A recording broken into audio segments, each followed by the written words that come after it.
오늘 아침 함께 묵상하실 하나님의 말씀은 유다서 1장 5절에서 16절입니다.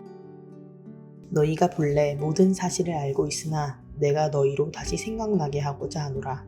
주께서 백성을 애굽에서 구원하여 내시고 후에 믿지 아니하는 자들을 멸하셨으며 또 자기 지위를 지키지 아니하고 자기 처소를 떠난 천사들을 큰 날의 심판까지 영원한 결박으로 흑암에 가두셨으며 소돔과 고모라와 그 이웃 도시들도 그들과 같은 행동으로 음란하며 다른 육체를 따라가다가 영원한 불의 형벌을 받음으로 거울이 되었느니라.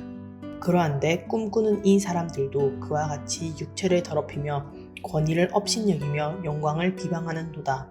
천사장 미가엘이 모세의 시체에 관하여 마귀와 다투어 변론할 때에 감히 비방하는 판결을 내리지 못하고 다만 말하되 주께서 너를 꾸짖으시기를 원하노라 하였거늘 이 사람들은 무엇이든지 그 알지 못하는 것을 비방하는도다. 또 그들은 이성 없는 짐승같이 본능으로 아는 그것으로 멸망하느니라. 화 있을진저 이 사람들이여 가인의 길에 행하였으며 삭을 위하여 발람이 어그러진 길로 몰려갔으며 고라의 패역을 따라 멸망을 받았도다.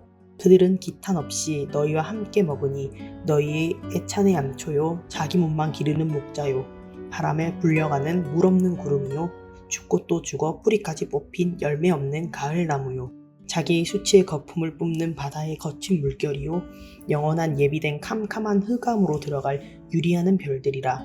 아담의 7대 손 에녹이 이 사람들에 대하여도 예언하여 이르되 보라 주께서 그 수많은 거룩한 자와 함께 임하셨나니 이는 못 사람을 심판하사 모든 경건하지 않은 자가 경건하지 않게 행한 모든 경건하지 않은 일과 또 경건하지 않은 죄인들이 주를 거슬려 한 모든 완악한 말로 말미암아 그들을 정죄하려 하심이라 하였느니라. 이 사람들은 원망하는 자며 불만을 토하는 자며 그 정욕대로 행하는 자라. 그 입으로 자랑하는 말을 하며 이익을 위하여 아첨하느니라. 아멘. 사랑하는 소문가족 여러분, 오늘 아침도 말씀과 기도로 시작하는 여러분 모두에게 삼위 하나님의 은혜와 진리와 평강이 함께 하시길 기도합니다. 유다는 구원에 대한 보편적인 내용의 편지를 쓰려는 마음이 있었으나 거짓 교사들과 그 가르침으로 인해 심히 요동하고 있는 당시 교회들에게 좀 더 구체적인 내용의 편지를 씁니다. 이 짧은 서신에서 저자는 이단이 어떤 존재들이며 그들을 어떻게 대처해야 할지 그리고 그들을 향한 강한 정죄의 메시지를 전하고 있습니다. 오늘 본문은 이단이 얼마나 악하고 유해한지를 설명해 주고 있는데요. 본문의 내용을 이해하기 위해서는 저자가 염두에 두고 있는 이단에 대한 지식이 필요합니다. 저자는 초기 영지주의자들을 염두에 두고 기록하였습니다. 아직 어린 그리스도교 교회를 괴롭히는 가장 큰 위험이 있다면 그것은 영지주의였다라는 말이 있을 정도로 이 이단은 초대 교회의 가장 큰 위협이었습니다. 영지주의란 플라톤주의를 기본 철학으로 해서 그 위에 잡다한 사상들을 마구 뒤섞어 놓은 이단입니다. 따라서 형태나 양식에 있어 매우 다양합니다. 유다서에 나타나는 영지주의적 이단은 일명 방탕영지주의라 불립니다. 육체와 관련한 모든 것을 속되고 부질없는 것으로 보면서 도덕 무용론에 가까운 주장을 펼칩니다. 육체란 악한 것이며 어떻게 사용하든 구원과 관계가 없기에 방탕하고 부도덕하게 사는 것은 문제가 되지 않는다라고 가르쳤습니다. 재미있는 것은 유다서의 25개 구절 중 최소 15개 구절이 베드로후서 2장과 겹칩니다. 둘 다 유사하거나 동일한 언어를 사용하여 거짓 교사들을 논박하고 있는데요. 같은 이단을 대상으로 사용된 것으로 보입니다. 저자는 거짓 교사들이 가만히 들어온 자, 경건하지 않은 자, 하나님의 은혜를 방탕한 것으로 바꾸는 자, 그리스도를 부인하는 자이며 그들과 힘써 싸워라 라고 권면하였습니다. 이어서 5절에서 7절을 보시면 하나님께서 그런 자들을 결코 가만히 내버려 두지 않을 것이라고 경고합니다. 하나님께서 이스라엘을 출애굽시키실 때 믿지 않았던 사람들을 멸하신 것처럼 또 자기 주의를 떠난 천사들을 심판하신 것처럼 그리고 소돔과 고모라와 그 이웃 도시들이 멸망한 것처럼 거짓 교사들도 반드시 심판과 멸망을 면하지 못할 것입니다. 8절에서 13절을 보시면 다시 거짓 교사들의 특징을 설명하고 있습니다.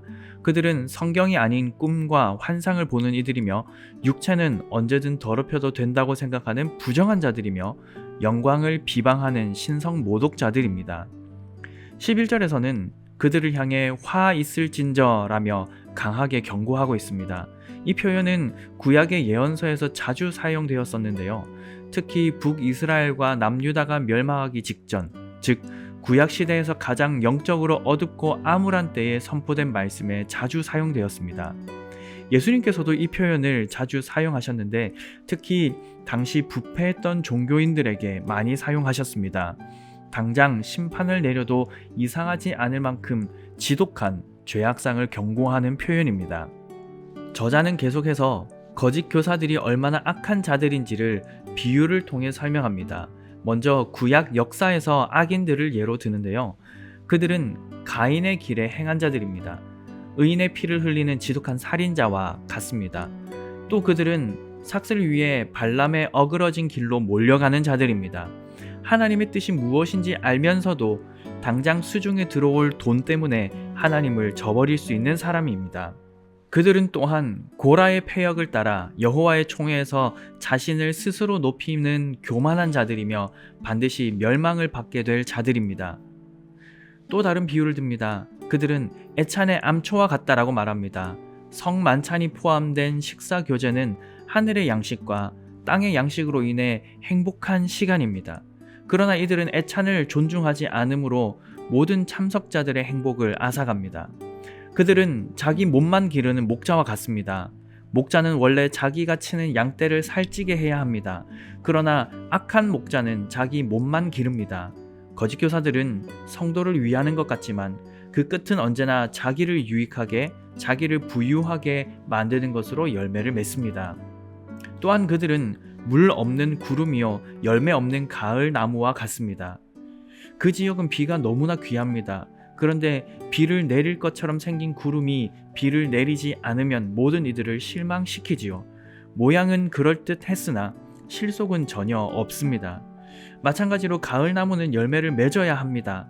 그러나 열매가 없으면 주인이 실망할 수밖에 없습니다. 또한 그들은 바다에 거친 물결이 거품을 내며 파도를 치는 것처럼 자신들의 수치를 드러내는 그런 사람들입니다. 결론적으로 거짓 교사들은 원망하고 불만을 토하며 정력대로 행하고 입으로 자랑하며 이익을 위해 아첨하는 썩을 대로 썩은 악인들이다 라고 성경은 말하고 있습니다. 정리해보자면 저자는 거짓 교사의 유혹이 많이 있으니 믿음을 잘 지켜라고 권면하고 있습니다. 그 거짓 교사들은 하나님의 은혜를 방탕한 것으로 바꾸는 자들이며 예수님의 주 되심을 부인하고 권위를 업신 여기는 자들입니다. 또 양무리가 아닌 자기 유익을 쫓는 사꾼 목자이며 이성 없는 짐승같이 본능을 앞세우는 자들입니다. 선한 열매가 없는 존재들이며 도리어 자신의 수치를 만방에 드러내는 어리석은 존재라고 설명합니다. 이런 사람들의 결국은 하나님의 심판과 멸망이 따를 뿐이다 라고 말하고 있습니다. 이런 교훈은 오늘날에도 유효합니다.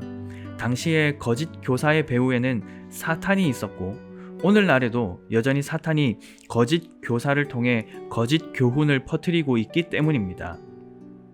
신천지, 구원파 등의 이단에 넘어가지 않았다고 해서 우리는 안전할까요? 우리는 잘하고 있나요? 그렇게 단정 지을 수는 없습니다.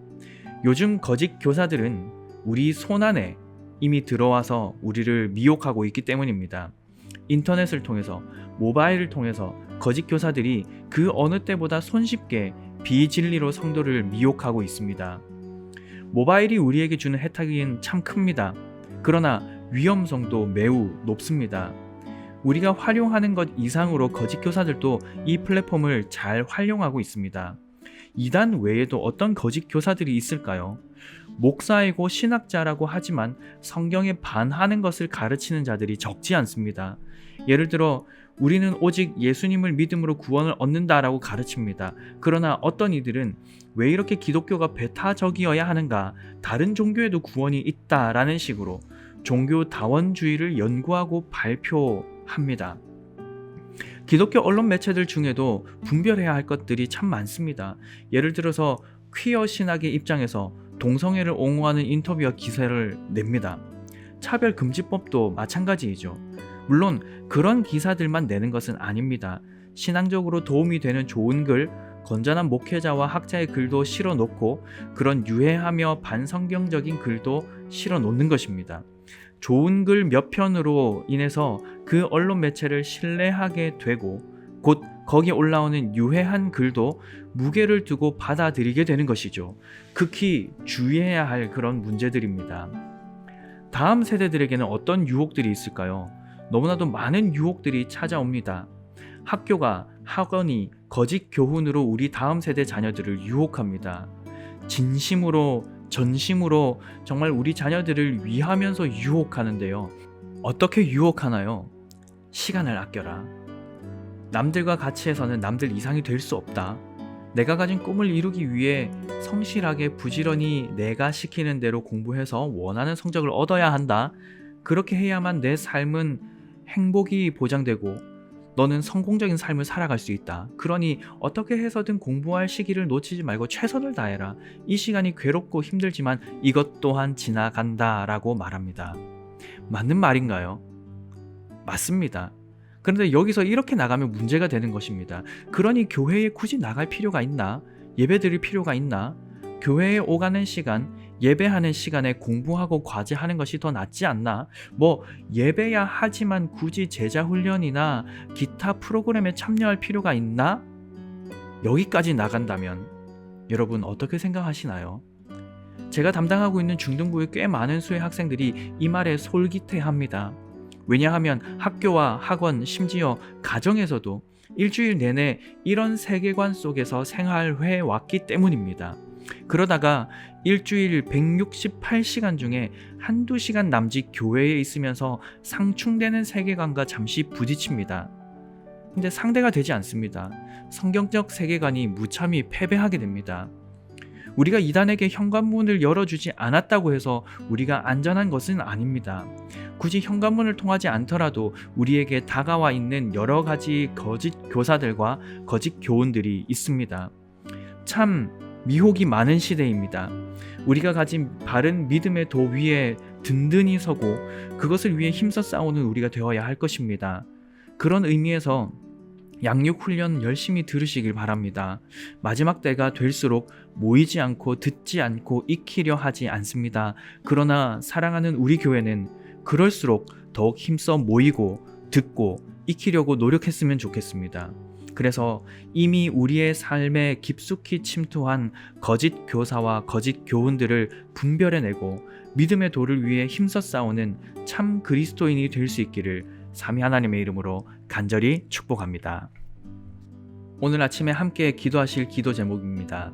첫 번째, 이미 우리 삶에 깊숙이 들어온 거짓 교사들과 교훈들을 분별하고 싸워 믿음을 지킬 수 있도록 말씀 위에 굳게 서게 하소서. 두 번째, 오늘 있을 리더, 브리더 세미나를 통해 다락방 리더들이 새 마음과 새 힘으로 맡겨주신 직분을 충성스럽게 감당하게 하소서라고 기도하겠습니다. 이와 같은 기도 제목으로 기도하시고 개인적인 기도 제목으로 계속 기도하시기 바랍니다.